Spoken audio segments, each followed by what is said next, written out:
Chers patriotes qui nous suivez aujourd'hui, 31 décembre 2023. Je pense que le résumé de la cérémonie aurait pu être fait en deux mots. En deux mots, parce que si je dis investir et investiture. Investir parce qu'il s'agit de mettre toute son énergie dans une action, dans une activité, dans un projet. Ousmane Sonko a passé les 10 dernières années de sa vie, avec ceux qui ont cru en lui, à s'investir dans cette mission pour redorer le blason du peuple et faire du citoyen sénégalais un homme fier qui irradie le développement du pays et du monde. Le clou de cette mission a toujours été notre ambition de participer à un choix définitif. Il s'agit du choix qui va intervenir le 25 février 2024 et pour lequel le second terme intervient, c'est l'investiture qui, nous le savons tous, est l'acte par lequel un parti ou une coalition de partis désigne officiellement un candidat à une fonction élective. Et c'est lui que 29 organisations ont choisi pour y être. Il faut dire que nous tenons ici, là et maintenant, à exprimer notre profonde gratitude à l'ensemble du peuple sénégalais qui a massivement soutenu le président Ousmane Sonko pour toutes les épreuves qu'il a traversées injustement, détenu aujourd'hui par le régime de Macky Sall. Alors que nous l'investissons officiellement aujourd'hui et que nous lançons les activités de la coalition Sonko Présent 2024, nous ne pouvons oublier, comme cela a été dit et répété, les militants et sympathisants assassinés ou arbitrairement détenus dans les geôles du tyran. Face à un régime dictatorial qui a tenté d'entraver toutes les activités politiques qui ont été faites au nom du président Ousmane Sonko ou de la coalition ou de ceux qui ont voulu travailler avec lui, nous entendons aujourd'hui répondre de la manière la plus démocratique possible. Chers militants, chers sympathisants, sachez-le, la candidature du président Ousmane Sonko ne souffre d'aucun manquement et d'aucun doute.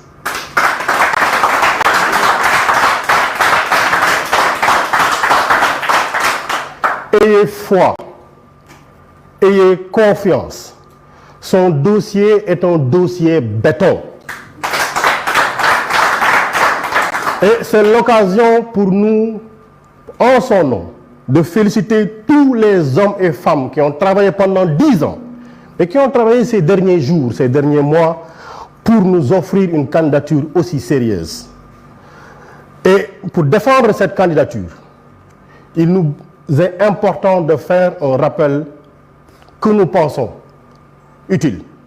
Il s'agit encore de 3 choses. Il s'agit de l'humain, il s'agit du temps et de la responsabilité. L'humain parce que c'est un homme qui choisit, c'est un homme qui travaille. Il a beau s'appeler citoyen, il a beau s'appeler patriote, il a beau s'appeler républicain, il a beau simplement s'appeler fonctionnaire ou juge ou magistrat, il n'est simplement qu'un humain. Ousmane Sonko a assumé son humanité en apportant un projet. Il s'est battu pendant 10 ans pour qu'on connaisse la réalité de ce projet-là. Aujourd'hui, les Sénégalais se sont appropriés du projet. Aujourd'hui, il y a 2 autres humains que je voudrais appeler au nom et pour le compte du président Ousmane Sonko. Le premier, c'est le militant, c'est le citoyen. C'est simplement le Sénégalais qui a envie que le Sénégal change. Il y a 2 mots qui lui sont destinés. Mais l'autre humain, c'est celui qui tranche, le juge. On a parlé du juge. Je rappelle que les symboles de la justice, c'est une femme, le visage voilé, portant un sabre et une balance. Pour quelle raison? Une femme, pour tout ce qu'elle représente en termes de justice, en termes d'équité, en termes d'amour de son peuple. Pourquoi le foulard sur les yeux? Pour simplement dire son impartialité.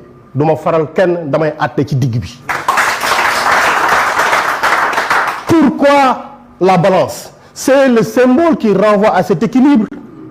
Équilibre que l'on peut appeler parfois chez les mathématiciens équivalence. Et la dernière chose, le dernier symbole, c'est le sabre. Pourquoi le sabre? Parce qu'il faut trancher sans état d'âme. Il ne regardera pas le plus fort. Il ne regardera pas le visage du plus faible. Il dira la justice. Et voilà pourquoi je comprends l'interpellation du doyen Guirassy, l'interpellation de Dame et de El Malick Ndiaye à l'endroit du Conseil constitutionnel. Dites la justice. Parce que vous êtes humain. Vous avez une existence répartie dans un temps. Voilà pourquoi j'avais dit humain, temps et responsabilité. Et la responsabilité nous renvoie à quoi? La responsabilité nous renvoie au verbe répondre. On répond de soi, on répond de ses actes, on répond de ce qui nous est confié, mais on répond également de ses manquements. On répond devant le peuple, mais on répond également devant Dieu. Responsabilité. Et je ne suis pas seulement en train de parler du juge, parce que Ousmane Sonko a un temps de vie.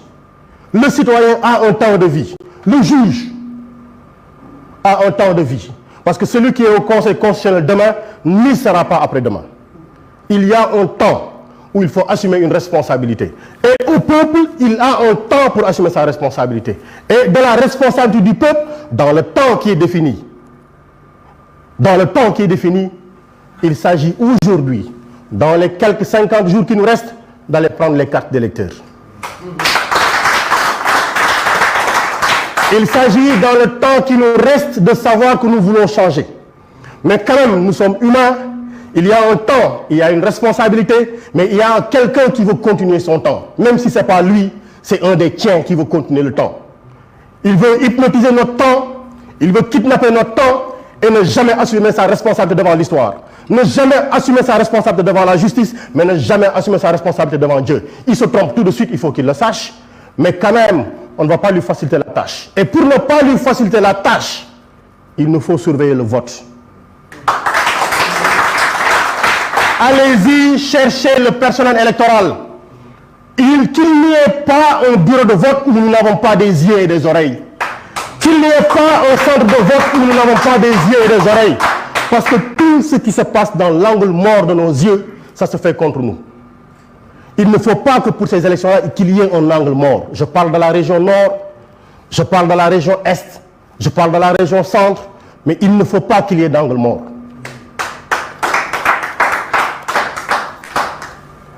On nous a interdit d'investir Ousmane Sonko à ACAPES comme il l'avait fait au 15 juillet en pensant que c'était fini. Mais il ne sait pas, lui, Macky Sall, que nous avons blanchi sous le harnais.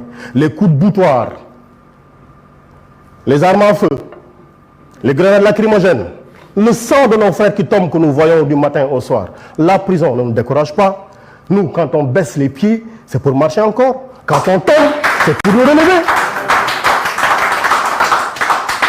Nous ne tomberons jamais. Et la victoire est proche, mais nous ne sommes pas prétentieux. Et parce que nous ne sommes pas prétentieux, nous avons encore choisi de lui dire, vous nous avez interdit d'avoir accès au Fun City, mais ici on sera au Fun.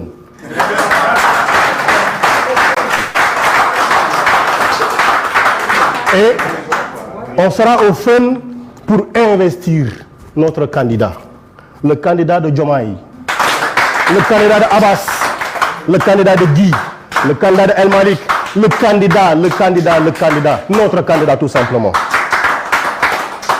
Mais écoutez, nous n'allons pas terminer sans lancer le premier élément de notre plan d'action. Parce qu'en nous interdisant de faire l'investiture à ACAPES, en nous suivant pour fermer le Fun City, mais ils ne savent pas que nous, le territoire, pour nous, il n'est pas susceptible de limites. Notre détermination n'est pas susceptible de limites. Il n'est pas encadré. On ne peut pas nous fixer de limites. Et parce qu'on ne peut pas nous fixer de limites, nous allons lancer aujourd'hui, à 20 h, un concert de casserole. Nous allons nous faire entendre par Ousmane Sonko de sa cellule. Nous allons nous faire entendre par Bassirou Diomaye Diakhar Faye de sa cellule. Nous allons nous faire entendre de la cellule de tous les détenus politiques. Il faut que Macky Sall entende du palais de la République notre concert de casserole. Parce que notre concert de casserole, c'est pour dire, pour nous, notre détermination n'a pas de limite. Pour nous, Ousmane Sonko est le choix du peuple. Et nous l'avons dit, une élection présidentielle dans ce pays-ci sans Ousmane Sonko n'est pas une élection présidentielle. Et la coalition Sonko président a décidé par son action de transformer coalition Sonko président en président Sonko la solution. Merci beaucoup. Mbokki Sénégal, mbokk yi ñuy seetaan, mbokk yi ñuy wax aji bëgg sa réew, ñun ñoo fi daje tey di tënk kàddu yi nga xam ne bii moo fi jib ngir xamal leen ni ñun ñi nga xam ne ñi ngi làmboo xel, jom ak fit di toppandoo di roy ci suñu waa ji ñuy wax Ousmane Sonko ñoo fi daje ngir tey tabb ko def ko candidat ci élection présidentielle yi ñu jëm. seetlu bi nag daj na mat na pexey nguur mooy Ousmane Sonko du fi doonee candidat waaye li ñuy laajte di ko laaj bépp sénégalais mooy ndax dinañ bàyyi nguur, ndax dinañ bàyyi Macky Sall mu ëpp ñu fulla fayda xel jom ak fit pour toog fële ne Ousmane Sonko du nekk candidat. ñun fukki at ñuy yar di yafal projet, fukki at ñu ngemb nit ba tey ci cappaandaw gi mun nañu ala mukk du fi amee ndax dinañ nangu lu mel noonu. gëm naa ni yàlla sàkkul ci réew mi patriote buy nangu loolu di am. waaye lii nag bu ñu bëggee jeexital biñ ciy xaar mu am, maanaam ñu wëlbati turu coalition Sonko président def ko président Sonko ci février 2024 dafa am ay taxawaay yu muy laaj. benn taxawaay bi ci jiitu mooy man mi sama xol di bas-basi ci ne bëgg naa Ousmane Sonko dama yor carte électeur naa ko denc bu wóor. waaye ki nga xam ne bi tey dama ko dénk sama carte électeur ndax dama inscrit mu jël ko tegal ma ko ci waxande ci préfecture wala fu ñu ko mënti denc ci Sénégal naa dem daj waxande woowa jël suma carte électeur ngar dajjoo ko xaar bis ba ma jox ko Ousmane Sonko. moo tax ñuy wax yéen ñi nga xam ni seen carte électeur yi ñi ngi nelaw ci préfecture yi sous préfecture yi na ngeen am fulla ju day ni ngeen wax Ousmane Sonko ne ko fee mu nekk palais bii mooy place biñ ko bëgg a teg te lii tax mooy ku nekk cotisation bi nag mooy ku ne téye sa carte te waajal muy benn. ñaareel bi mooy saytu élection ñun mënuñoo fexe ba matal ko li koy matal mooy képp ku nekk ci ñun jàpp ni bureau de vote ba nga ne yaa fa war a doon suñu bët, yaa fa war a doon suñu nopp, ndax foo nekkul ñu def fa loo xam ne lii ëllëg du doon li lay jariñ. maanaam fu ñu nekkul ñu sàcc fa élection yi. wax ji dañ koy gàttal te mu leer, fu ñu nekkul, fu ñu xoolul, fu ñu amul représentant foofu la ñuy sàccee élection yi. lii may wax nag du lépp lu ñu dund la. li ci des ci gàttal suñuy kàddu rek mooy ñu wax sénégalais yi ne leen ñun dañoo waxoon ni dañuy investir Ousmane Sonko ñun ñi ñëpp fee ca ACAPES ñu woo suñu département yëpp ñun waa coalition bi suñu militants yi suñuy sympathisants ku ci nekk dagg sa paas teel a jeexal sa añ pour ne tey jii ci bis bii da ngay taxaw fii ñu investir Ousmane Sonko. ñu ne ñu alam mukk du fi amee ñu ne la bàyyi nañu la seen mbedd jël leen am nañu sañ-sañu daje ci bërëb boo xam ne du moomeelu kenn, moomeelu ku fay la ñu fay dem toog fa ñu fekk ñu fa ak ay takk der ne ñu alam mukk du fi amee dàq ñu foofa ni ay baadoo la.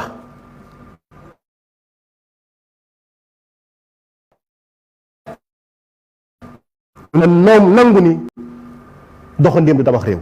pas-pas boobu nag moo tax ñu ne danañ leen ko bàyyee waaye tey 31 décembre danañu daje pour investir Ousmane Sonko. mooy waral suñu toogaay bii mais bu noppee li ñuy laaj mooy ñu wax ni lii di xew benn ci li ñu bëgg a xañ danañ leen wan ni ñun suñu pas-pas romb na fépp foo takk ñoom seen pas-pas ngir yàqal ñu ñun suñu pas-pas pour defar Sénégal romb na leen fanweer di dem.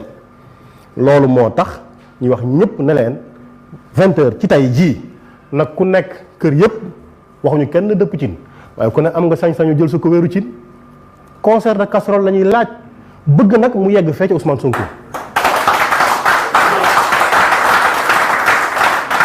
bëgg nañu mu yegg ci Bassirou Diomaye Diakhar Faye bëgg nañu mbokk yi nañ ko fëgg ba lalu bépp détenu riir